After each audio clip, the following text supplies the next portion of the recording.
Hello friends, welcome back to my channel. आज का हमारा टॉपिक है बिजनेस कॉम्बिनेशन यानी कि व्यापारिक सम्मेलन। व्यापारिक सम्मेलन होता क्या है?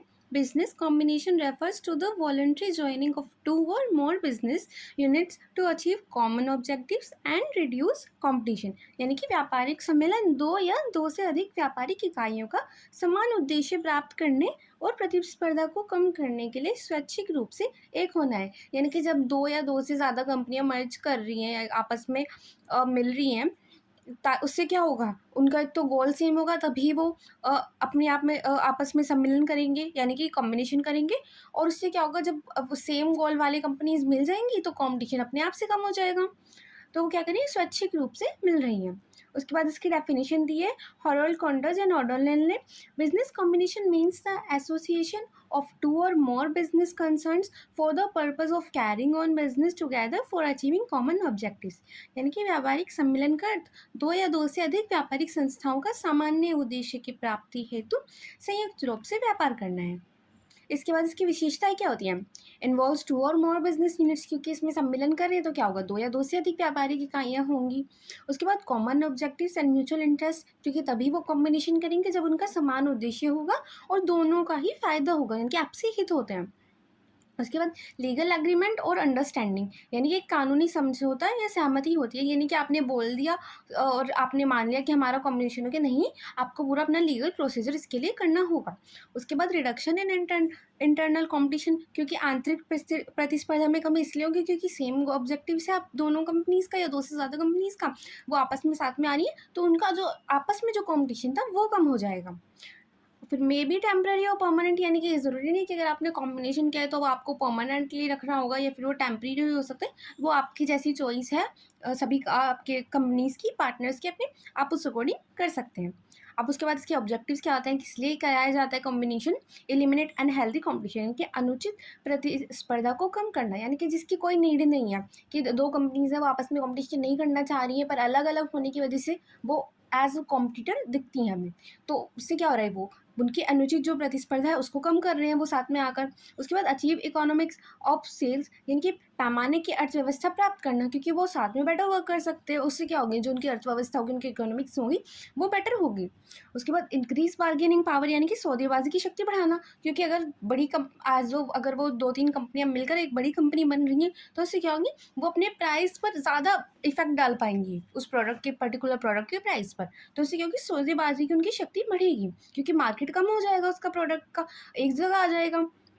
उसके बाद एक्सपेंड मार्केट शेयर, यानी कि बाजार में हिस्सेदारी बढ़ाना, क्योंकि वो साथ में इकट्ठी हो रही है। पहले उनका अलग अलग डिवाइड था पोर्शन मार्केट का, अब वो इकट्ठा एक ग्रुप बन रहा है तो उससे उनका मार्केट शेयर बढ़ जाएगा। उसके बाद इम्प्रूव इफिशियंसी एंड प्रोडक्टिविटी, यानी कि कार्यक्षमता और उत्पादकता में सुधार करना, क्योंकि आप देख सकते हैं कि किसमें क्या कमी थी, कि कोई कंपनी किसी चीज़ में बेटर थी, कोई कंपनी किसी चीज़ में बेटर थी, तो आपने जो भी बेटर प्रक्रिया है आपने उसको अपना लिया है। उसके बाद कॉज ऑफ बिजनेस कॉम्बिनेशन, यानी कि सम्मेलन के कारण क्या होता है, किस वजह से सम्मेलन किए जाते हैं? एक्सेसिव कंपटीशन, अत्यधिक प्रतिस्पर्धा, की बहुत ही ज़्यादा प्रतिस्पर्धा है कि बिना अपने कंपटीशन को कम किए आप मार्केट में नहीं ले सकते, आपकी कंपनी नहीं चल सकती। ऐसे में आप क्या करते हैं, एक अपनी सिमिलर सी कंपनी से आप मर्ज कर लेते हैं। उसके बाद इकोनॉमिक डिप्रेशन और इंस्टेबिलिटी, यानी कि आर्थिक मंदी चल रही है, अस्थिरता चल रही है, कि आपने अगर ऐसी कंपटीशन में रहे तो हो सकता है कि आपको बिजनेस बंद करना पड़े, तो आप कंपटीशन ऐसे में कम करना चाहेंगे। जब मंदी चल रही होगी तो आप वहाँ पे मर्ज कर सकते हैं, आप सम्मेलन कर सकते हैं। उसके बाद डिज़ायर ऑफ मोनोपोली, यानी कि एकाधिकार की इच्छा, यानी कि आप चाहते हैं कि पूरी जो पावर है उस प्रोडक्ट के लिए, उस मार्केट के लिए, वो एक जगह इकट्ठी हो। तो उसके लिए वो क्या करते हैं, वो सभी अलग अलग ग्रुप्स में ना होकर एक ही ग्रुप में बनाना चाहते हैं और एकाधिकार यानी कि मोनोपोली प्राप्त करना चाहते हैं, कि जो भी उस प्रोडक्ट का प्राइस है वो सिर्फ आप ही निश्चित कर सके। क्योंकि एकाधिकार का मतलब ये नहीं है कि पूरा मार्केट में सिर्फ आप ही होंगे, पर अधिकतर जो प्रोडक्ट है, जो मार्केट शेयर है, वो आपके पास ही होगा। उसके बाद गवर्नमेंट पॉलिसी, यानी कि सरकारी नीति, क्योंकि सरकारी नीति भी हो सकती है जो आपको मर्ज करने पर, कॉम्बिनेशन करने पर थोड़ा फोर्स करे, कि हो सकता है आपको किसी पॉलिसी के अंतर्गत, गवर्नमेंट पॉलिसी के अंतर्गत कुछ फ़ायदा प्राप्त करने के लिए दूसरी कंपनी के साथ कॉम्बिनेशन करना पड़े। उसके बाद टेक्निकल एडवांसमेंट, क्योंकि अगर आप नई कंपनीज एक साथ आ रही हैं, काफ़ी सारी कंपनीज आ रही हैं एक साथ, तो उससे क्या होगा, आप रिसर्च पर ज़्यादा ध्यान दे पाएंगे, आप अपना अलग से रिसर्च कर सकते हैं। क्योंकि अगर छोटी कंपनी एक जगह रहेगी तो उसके पास क्या होंगे, इतने ज़्यादा फैसिलिटीज़ अवेलेबल नहीं होंगी, पर वही वो ये एक छोटी-छोटी कंपनियाँ मिलकर एक बड़ी कंपनी के रूप में आनी, तो उनके पास ज़्यादा एडवांस उनके रिसोर्सेज़ होंगे, उस अकॉर्डिंग वो टेक्निकल एडवांसमेंट कर सकते हैं, प्राप्त कर सकते हैं। उसके बाद फॉर्म्स ऑफ बिज़नेस कॉम्बिनेशन यानी कि व्यापारिक सम्मेलन के रूप कौन-कौन से होते हैं? अब सबसे पहला आता है इसमें हॉरिज़ॉन्टल कॉम्बिनेशन यानी कि समांतर सम्मेलन, यानी कि same industry level units combine, यानी कि एक ही उद्योग स्तर की इकाइयाँ एकत्र होती हैं, यानी कि सिमिलर हैं वो, एक जैसी कंपनीज़ हैं, एक ही स्तर पर है, यानी कि कोई बड़ी, कोई छोटी नहीं, दोनों बराबर हैं। उसके बाद आता है वर्टिकल कॉम्बिनेशन यानी कि लंबवत सम्मेलन। इसमें firms at different stage of production join, यानी कि एक बड़ी फर्म है, एक छोटी फर्म है, या फिर एक ज़्यादा लेवल की फर्म है, एक कम लेवल की फर्म है कि वो बहुत बड़ी प्रोडक्शन कर रही है, एक थोड़ी कम प्रोडक्शन करी, तो उसमें कह रही है अलग अलग, ऊपर नीचे हम देख सकते हैं कि कौन सी बड़ी है कौन सी छोटी है। उसके बाद आता है इसका सर्कुलर कॉम्बिनेशन यानी कि परिपथ सम्मेलन, यानी कि firms from different standard industries combination, यानी कि वो सेम, अब पहले की जो दोनों थी वो सेम उद्योग से रिलेटेड थी, सेम इंडस्ट्री से रिलेटेड थी, पर यहाँ पे डिफरेंट इंडस्ट्री है कि आपका उद्योग ही अलग है, पर आप फिर भी एक साथ आ रहे हैं। हो सकता है कि मतलब दोनों अलग अलग चीज़ बना रहे हो पर एक साथ वो बेटर वर्क कर पाएँ। उसके बाद आता है डायगोनल कॉम्बिनेशन यानी कि विकर्ण सम्मेलन, यानी कि firms providing auxiliary service unite, यानी कि सहायक सेवाएं प्राप्त करने वाली इकाइयाँ जुड़ती हैं, यानी कि जो एक दूसरे को सहायक सेवाएं प्रदान कर रही हैं वो एक साथ आ रही हैं। उसके बाद इसके प्रकार क्या होते हैं?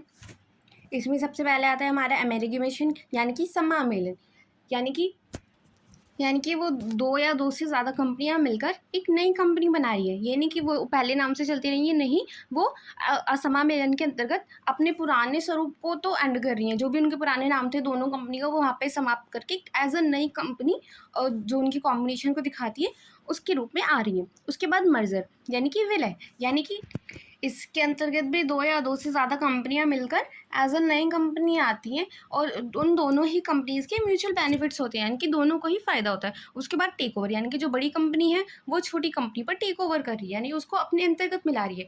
तो उससे क्या होगा, जो छोटी कंपनी है उसका अस्तित्व समाप्त हो जाएगा, वो एज अ बड़ी कंपनी के पार्ट के रूप में ही जानी जाएगी। उसके बाद आते हैं जॉइंट वेंचर यानी कि संयुक्त उद्यम, यानी कि जहाँ पर दो या दो से अधिक कंपनी जो अपने रिसोर्सेज हैं उनको पूल करने, अपनी जो भी जोखिम है, जो भी उनकी समस्याएं हैं या फिर जो भी उनके प्लान हैं, उन सबको एक साथ करने पर सहयोग करने के लिए सहमत होती हैं, यानी कि जो भी कुछ उनका पर्टिकुलर चीज़ है वो उसको शेयर करने के लिए सहयोग करती हैं एक दूसरे को। उसके बाद आता है कार्टेल यानी कि संघ या संधि, यानी कि एक पूरा ग्रुप होता है जो किसी प्रोडक्ट के या किसी सर्विस के प्रोडक्शन को यानी कि उत्पादन को और मूल्य निर्धारण को नियंत्रित करने के लिए, यानी कि वो चाहते हैं कि उसके प्रोडक्ट के बनने से लेकर उसके प्राइसिंग तक वो खुद ही सब चीज़ें कंट्रोल कर सकें ताकि कंपटीशन कम हो जाए और उनके वो प्राइस अपने अकॉर्डिंग बढ़ा सकें।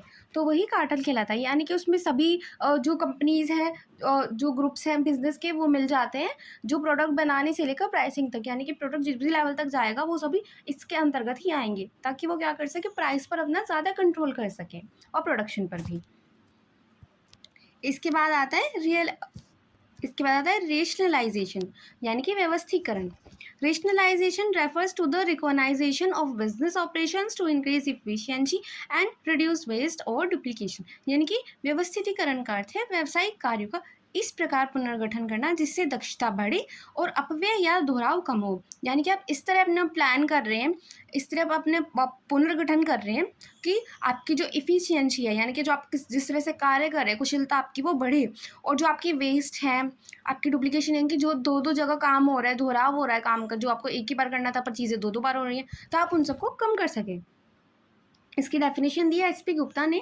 Rationalisation is a process of scientific reorganization of business to secure maximum utilization of resource and achieve efficiency, यानी कि व्यवस्थीकरण एक वैज्ञानिक प्रक्रिया है जिसके माध्यम से संसाधनों का अधिकतम उपयोग और दक्षता प्राप्त करने हेतु व्यापार का पुनर्गठन किया जाता है। यानी कि आप इस तरह से प्लान कर रहे हैं कि आपके जो सभी रिसोर्स हैं वो अपनी बेस्ट वे में यूज़ हो सकें और आपका जो इफ़िशियंसी है अपने बिजनेस की वो आप अच्छी कर सकें। अब इसकी विशेषताएं क्या होती हैं? सबसे पहले एक साइंटिफिक एंड प्लान्ड अप्रोच है, यानी कि वैज्ञानिक है, और प्लान यानी कि योजनाबद्ध प्रक्रिया है, यानी कि आप इससे पूरा प्लान करेंगे इन अ साइंटिफिक वे। उसके बाद एम्स एट एलिमिनेटिंग वेस्ट, यानी कि आप क्या कर रहे हैं, आपके जो भी अपव्यय हैं, जो भी आपका वेस्ट है, आप उसको समाप्त करने की या कम करने की कोशिश करते हैं। उसके बाद फोकस ऑन स्टैंडर्डाइजेशन, यानी कि मानकीकरण पर बल दिया जाता है कि जो आपने अपने स्टैंडर्ड सेट किए हैं, जो भी आपने अपने मानक सेट किए हैं, आप उनको प्राप्त कर सकें। उसके बाद इन्वॉल्व्स यूज़ ऑफ टेक्नोलॉजी, यानी कि इसमें तकनीक का भी प्रयोग किया जाता है, क्योंकि साइंटिफिक मेथड है तो आपको अपनी टेक्नोलॉजी यूज़ करनी होगी। उसके बाद long term and continuous process है, यानी कि दीर्घकालीन और स्थिर प्रक्रिया। ये नहीं कि आपने अपनी एक बार बना ली है अपनी और उसके बाद आपको दोबारा करनी है, नहीं, ये कंटिन्यूस प्रोसेस है। उसके बाद इसके ऑब्जेक्टिव्स क्या है, इंप्रूव प्रोडक्टिविटी, यानी कि उत्पादकता में सुधार, क्योंकि आपकी चीज़ क्या है, साइंटिफिक बेस पे पूरी तरह से प्लान्ड है आपके अप्रोच, तो उससे क्या होगी, आपकी उत्पादकता में सुधार आएगा।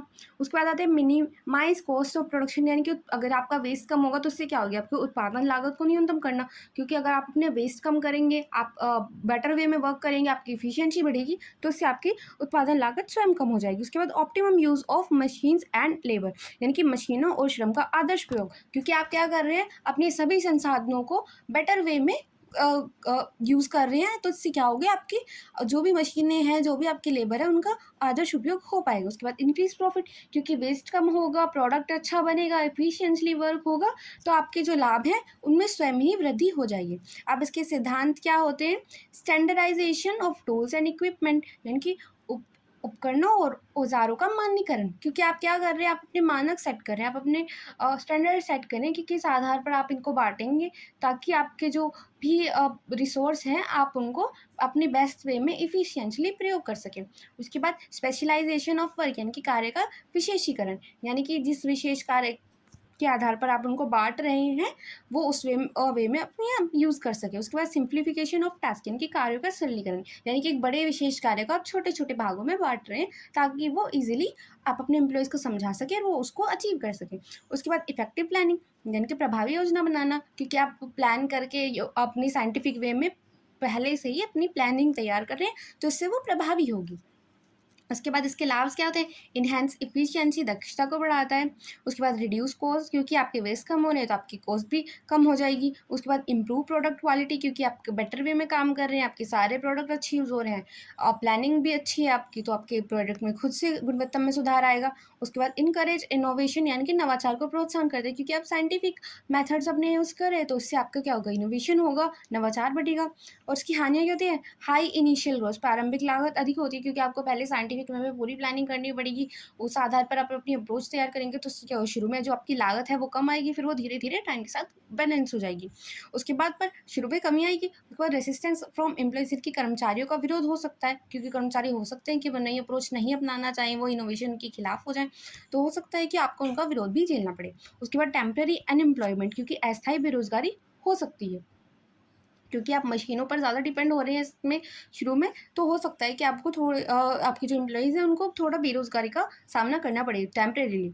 उसके बाद रिक्वायर्ड स्किल डिलीवर, क्योंकि मशीनें नहीं आएंगी, आप इनोवेशन के थ्रू अपनी प्लानिंग कर रहे हैं, तो इससे क्या होगा, आपको जो स्किल्ड लेबर है, यानी कि कुशल श्रम है, उनकी आवश्यकता होगी।